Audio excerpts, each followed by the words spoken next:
నా దగ్గర ఉన్న 3 బాణాలు ప్రపంచాన్నే వణికించే శక్తి కలిగినవి. ఒక బాణం శత్రువులను గుర్తిస్తుంది, మరొక బాణం రక్షించాల్సిన వారిని కాపాడుతుంది, 3వ బాణం మాత్రం నేను గుర్తించిన శత్రువులందరినీ నాశనం చేసి తిరిగి నా చెంతకు వస్తుంది. అందుకే నన్ను అపరాజిత యోధుడని పిలుస్తారు.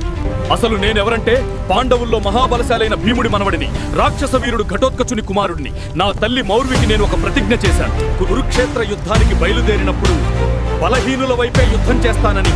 ఎందుకంటే కౌరవుల సేన 11 అక్షౌహిణులతో పోలిస్తే పాండవుల సేన 7 అక్షౌహిణులే.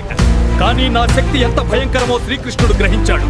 నేను యుద్ధ రంగంలో అడుగు పెడితే ఒక్క క్షణంలో యుద్ధ ఫలితం మారిపోతుందని ఆయనకు తెలుసు. అందుకే పండితుని వేషంలో వచ్చి నన్ను పరీక్షించాడు. నా శిరస్సునే దానంగా కోరాడు. ఒక్క క్షణం కూడా వెనుకాడలేదు. నేను ధర్మం కోసం, శ్రీకృష్ణుని మాట కోసం నా తలను నేనే సమర్పించాను. నా త్యాగానికి సంతోషించిన శ్రీకృష్ణుడు కలియుగంలో నిన్ను శ్యామ్ అనే పేరుతో పూజిస్తారు అని వరమిచ్చాడు. ఆ తరువాత నా తలను ఒక కొండపై ఉంచి మొత్తం కురుక్షేత్ర యుద్ధాన్ని చూడటానికి అవకాశం ఇచ్చాడు. కాలం గడిచింది. నా పవిత్ర శిరస్సు ఉంచిన చోటు రాజస్థాన్లోని ఖాటు గ్రామంగా ప్రసిద్ధి చెందింది. అప్పటి నుంచి ప్రజలు నన్ను ఖాటు శ్యామ్గా పూజించడం ప్రారంభించారు. ప్రతి సంవత్సరం జరిగే పాల్గొన మేళాలో భక్తుల జైశ్యామ్ నినాదాలతో ఖాటు గ్రామం మారుమోగిపోతుంది.